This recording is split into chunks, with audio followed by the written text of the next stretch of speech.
Hello everyone, welcome back to the Geek Blend. I'm Jeff, and welcome back to another review during the 31 days of Halloween. Today we are reviewing Halloween 4, The Return of Michael Myers. This is the first time Michael Myers has been on the big screen since 1981's Halloween 2. This is The Return of Michael Myers. We had Halloween 3, Season of the Witch, and the series took a break, and Mustafa Akkad and company came back, and they wanted to revitalize the franchise, and it just kind of went back to the basics of what we knew Halloween as. Let me say a few things I liked about the movie, then I'll say a few things I don't like about the movie, and then we'll talk more about the story a little bit. I'm not really going to go in too deep with it, because if you're a Halloween fan, you've seen the movie, you know the plot. If you're not, I don't want to spoil it for you if you're just now getting into the franchise and haven't seen this installment in the series yet. I do like the way they did go back to basics. I like how he's stalking people. I don't like the look of Myers that much. They put shoulder pads on the actor who plays Michael Myers, and the mask is a little bit too blank of an expression for me, a little bit too white, missing the shadows and the lighting of the first two films that made that mask so well. George P. Wilbur plays Michael Myers. He's a little bit thicker than the other two gentlemen who played Michael Myers in the first two films, Nick Castle and Dick Warlock. Like I said, the mask is much more plain. He pulls it out of a Halloween shop. It's like a plain Jane white-looking mask. The mask they had some issues with. Let's talk about that real quick. There's a scene in the movie, in the school, where Michael attacks Loomis, and the mask is like white with pink hair. They forgot to paint that mask and paint the hair, and so there's a shot in there with that mask. What's funny about that mask is it looks better, except for the colors, than the other mask did. It's what I would say you would see as a generic Halloween Michael Myers mask at like Dollar General back in like the 90s. That's what this reminds me of. I don't hate it. I'm just not a fan of the shape and the like posture of Michael in this film. Although he is very menacing in the film, does a good job of stalking his victims, and we kind of get back to the first two films, which is what that was about, Michael just stalking people and killing people. Now this film centers around Jamie Lloyd, which is the daughter of Laurie Strode. We know that because Jamie's sitting in a room looking at pictures of Laurie Strode, Jamie Lee Curtis pictures, looks like promo shots from the first film, and then we see a shot of Jamie on Laurie's shoulders when she was younger. So we kind of realize that there's a family connection here. Michael breaks out of the institution when he finds out that Jamie is alive and that there is a niece that he needs to go after and kill. And he kills the truck drivers and crashes the ambulance.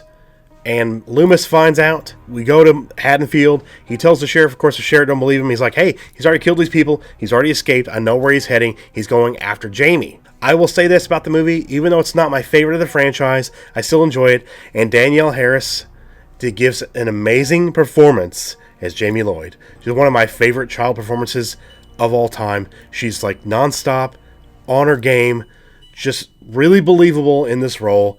It's very well done, and probably one of the best acting performances from the entire franchise. They bring back Dr. Samuel Loomis, played by Donald Pleasance again. He's a little bit more like his crazy level got amped up in part 2, but they cranked up his crazy level in this, but I really enjoy it. It really kind of stands out, and I think he gives a great performance as well. And I really enjoy the character of Rachel Carruthers, played by Ellie Cornell. It's unfortunate what happens to her in Halloween 5, but I really enjoyed her character in this. I wish they'd let her grow in the sequels and maybe base it more around her and Jamie together. But at the end of this film, something happens that kind of leaves it open to different interpretation of the movie's franchise going forward that they did not really follow going into part 5. And I have a lot of issues with part 5, but I will be reviewing it soon, so we'll get into that more down the road. I thought all the cast in the film was really well done. We see Brady, who is Rachel's love interest, and when he finds out she has to babysit Jamie, he gets mad and basically goes for Kelly Meeker, the person who works with him in the pharmacy shop. There's a couple of times in this film where Michael Myers shows up right behind Jamie, especially when he gets his mask in the shop where she's getting her Halloween costume, which she actually picks the Halloween costume, the clown costume that young Michael had on when he killed his sister. And he's right there. He could have killed her, but she backs into the mirror, screams, causing everybody to run towards her, so draws attention. So he leaves, and we kind of think it's a dream first, but then we see him again, like farther away, and like, did nobody see him standing there? But there's a few little nitpicks about the film. I think the pacing's done really well.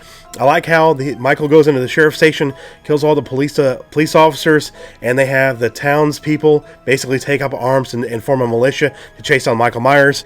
And of course, the sheriff gets pissed at Sam Loomis, Dr. Loomis, when he tells these people what's going on. But he's like, "You don't have a police force. Let these people go out and help you." But then they kill somebody by accident. But eventually, they do help a little bit. They call the state police in, waiting on the state police. The state police come at the end.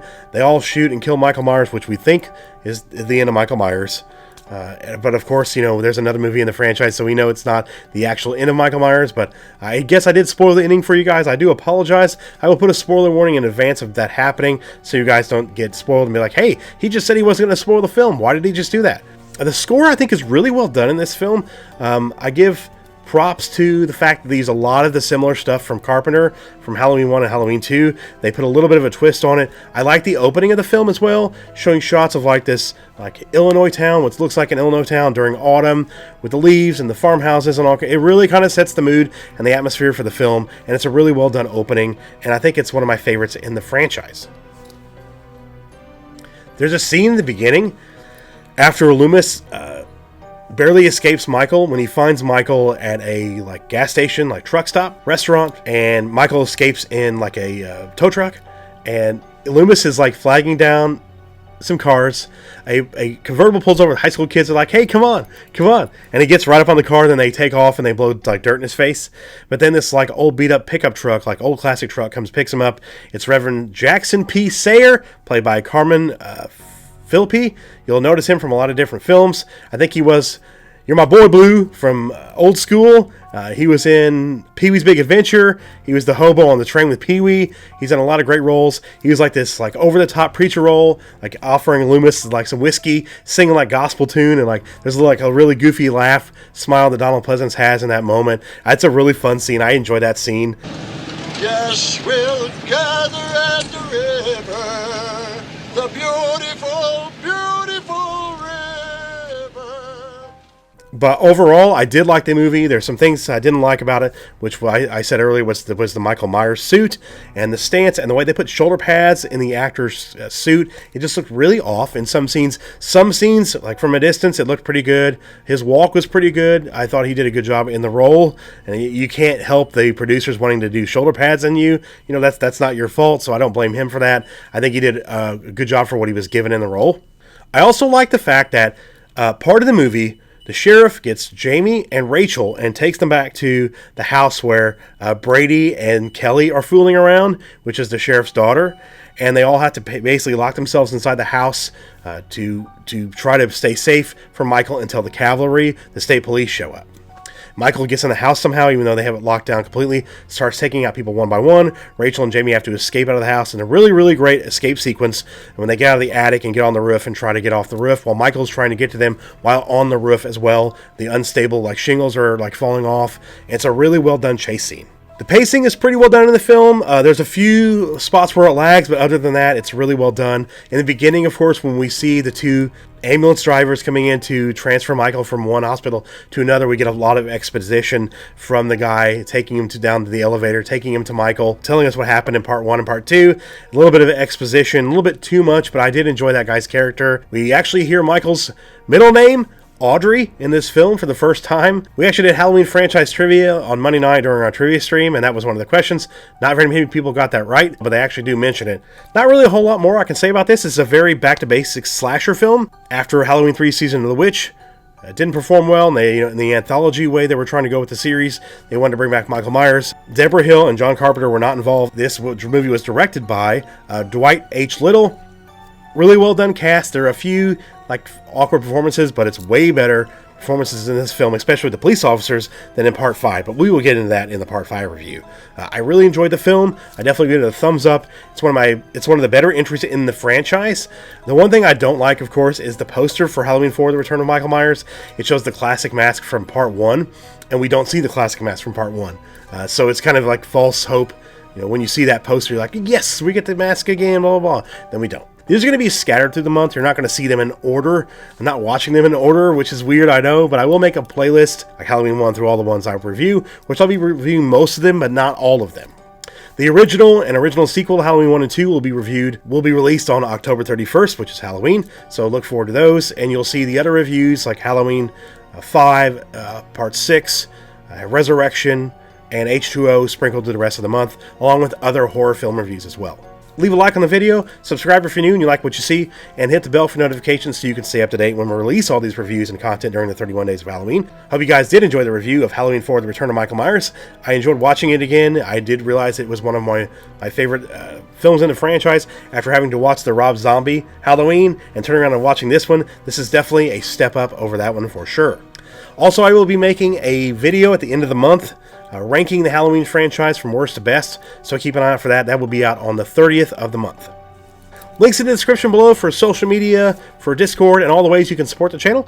And you can also become a channel member if you'd like. You'll get custom emojis, loyalty badges next to your name when you make a comment, or you make a comment in a live stream. You will also get exclusive videos from me and behind-the-scenes videos from me and Jason in the canteen and stuff we do behind the scenes.